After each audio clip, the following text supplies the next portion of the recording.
कल्पना कीजिए आपके अंदर इतनी शक्ति हो कि आप पहाड़ उठा सकें, समुद्र लांघ सकें, असंभव को संभव बना सकें, लेकिन आपको खुद ही अपनी ताकत पर विश्वास न हो। यही कहानी है हनुमान जी की। समुद्र के किनारे पूरी वानर सेना खड़ी है, सामने विशाल सागर है, उस पार लंका और वहां सीता माता। हर योद्धा अपनी क्षमता बता रहा है।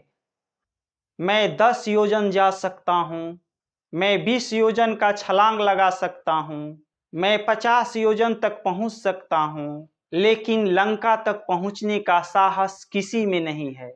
एक कोने में हनुमान जी चुपचाप बैठे हैं, सिर झुका हुआ, आंखों में विनम्रता और मन में संदेह। उन्हें याद ही नहीं है कि वे कौन हैं। कई बार जीवन में ऐसा ही होता है।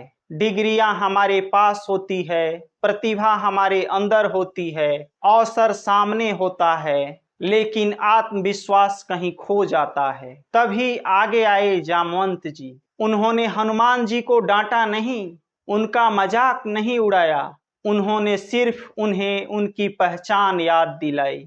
उन्होंने कहा, वत्स, तुम वही हो जिसने बचपन में सूर्य को फल समझकर खा लिया था।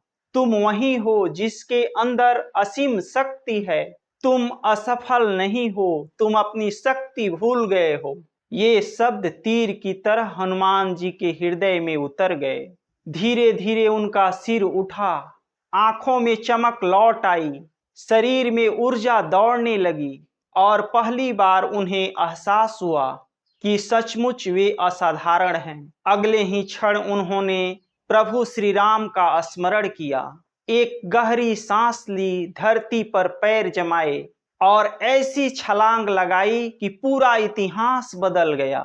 उन्होंने समुद्र पार किया, सीता माता को खोज निकाला, लंका में आशा का दीप जलाया और दुनिया ने देखा कि अपनी शक्ति पहचानने वाला इंसान असंभव को छोटा बना देता है। अब जरा अपनी जिंदगी की तरफ देखिए, कहीं आप भी हनुमान जी की तरह अपनी ताकत भूल तो नहीं गए?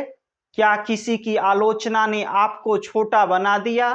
क्या एक असफलता ने आपको यह मानने पर मजबूर कर दिया कि आप कुछ नहीं कर सकते? अगर हाँ, तो आज आपको भी एक जामवंत की जरूरत है।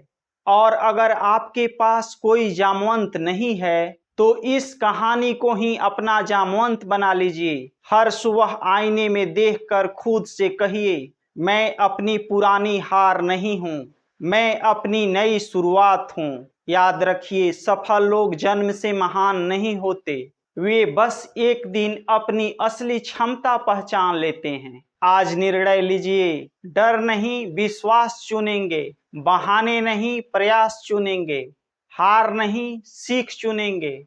और जिस दिन आपने अपने अंदर सोए हुए हनुमान जी को जगा लिया, उस दिन आपके जीवन का हर समुद्र छोटा पड़ जाएगा।